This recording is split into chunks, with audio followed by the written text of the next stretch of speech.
Assalamualaikum warahmatullahi wabarakatuh. Halo mahasiswa, berjumpa lagi dengan saya Herni Susanti dalam seri video perkuliahan riset kualitatif. Pada video sebelumnya, kita telah membahas metode pengumpulan data kualitatif melalui wawancara. Pada video kali ini, kita akan membahas tentang metode pengumpulan data dengan cara lainnya, yaitu focus group. Apa itu focus group? Istilah ini sepertinya sudah tidak asing lagi di telinga kita. Iya, dalam riset kualitatif, focus group merupakan metode pengumpulan data yang paling sering digunakan setelah wawancara. Apa saja yang perlu Anda ketahui tentang focus group? Berikut hal yang akan kita bahas dalam video ini. Pertama, pengertian dan karakteristik focus group. Kedua, perbedaan wawancara dan focus group. Dan terakhir, peran moderator sebagai pemimpin focus group. Mari kita mulai. Mari kita mulai pada bagian pertama. Pengertian focus group dan karakteristiknya. Focus group didefinisikan sebagai metode pengumpulan data dengan melibatkan kelompok partisipan. Biasanya terdiri dari 5-8 orang yang dipilih oleh peneliti untuk mendiskusikan dan mengomentari isu-isu tertentu terkait topik penelitian selama 1,5 sampai 2 jam. Tujuan focus group adalah mendapatkan data yang memadai tentang sikap, pendapat, dan perilaku partisipan mengenai suatu topik penelitian melalui interaksi mereka dalam kelompok. Nah, apa saja karakteristik fokus grup itu ya? Mari kita lihat satu persatu. Pertama, fokus grup itu bersifat dinamis sehingga dapat mendorong partisipan untuk berbicara. Kedua, interaksi dalam kelompok dapat menstimulus partisipan untuk melakukan refleksi dari cerita orang lain. Artinya di sini, partisipan dapat merenungkan apa yang diutarakan oleh orang lain, kemudian terpancing untuk menceritakan pengalaman atau pendapatnya sendiri. Ketiga, ternyata mengatur pertemuan sebuah kelompok memiliki tantangan yang cukup besar. Baiklah, kita lanjutkan untuk membahas karakteristik fokus grup berikutnya, yaitu fokus grup bersifat praktis karena peneliti dapat memperoleh data dari banyak partisipan dalam waktu yang singkat. Namun demikian, fokus grup umumnya membutuhkan prosedur yang cukup rumit, seperti menyiapkan untuk mengumpulkan semua partisipan dalam satu waktu dan satu tempat, serta analisa data dalam fokus grup biasanya lebih kompleks. Para mahasiswa, kita telah selesai membahas bagian pertama video ini.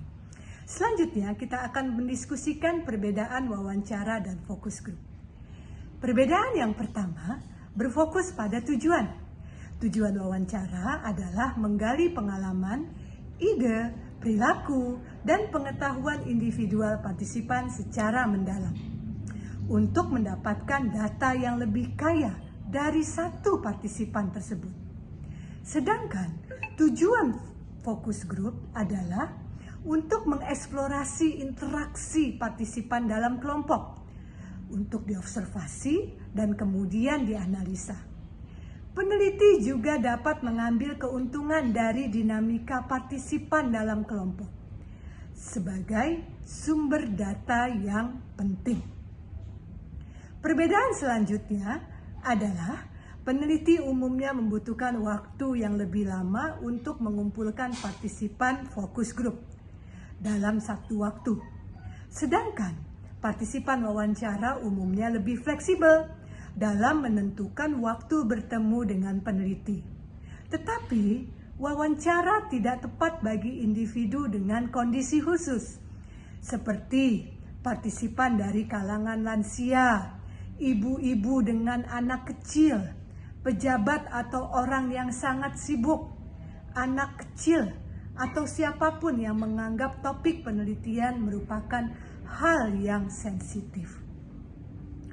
Terakhir, berbeda dengan wawancara yang membutuhkan waktu yang lama untuk menuntaskan semua proses pengumpulan data, fokus grup dapat menghemat waktu walaupun tetap membutuhkan persiapan yang matang. Para mahasiswa, kita telah menyelesaikan bagian kedua dalam video ini. Baiklah, kita akan lanjutkan pada bagian akhir video ini, yaitu penjelasan tentang peran moderator dalam fokus grup. Apakah tugas moderator dalam fokus grup pada penelitian kualitatif itu sama seperti moderator pada umumnya? Mari kita lihat. Setiap fokus grup dalam pengumpulan data kualitatif dipimpin oleh moderator. Tugas moderator adalah sebagai berikut. 1. Membuka diskusi dan mencairkan suasana. 2. Memberi penekanan, tetapi bukan berarti moderator berperan sebagai ahli. Maksudnya di sini, moderator tidak boleh memberikan informasi atau nasihat kepada partisipan. Ketiga, mengajak peserta menyepakati aturan main dalam diskusi. Keempat, menjaga alur diskusi supaya lancar sampai akhir. Kelima, menutup dengan memberi komentar atas jalannya diskusi dan mengucapkan terima kasih. Moderator fokus grup tidak dapat bekerja sendiri.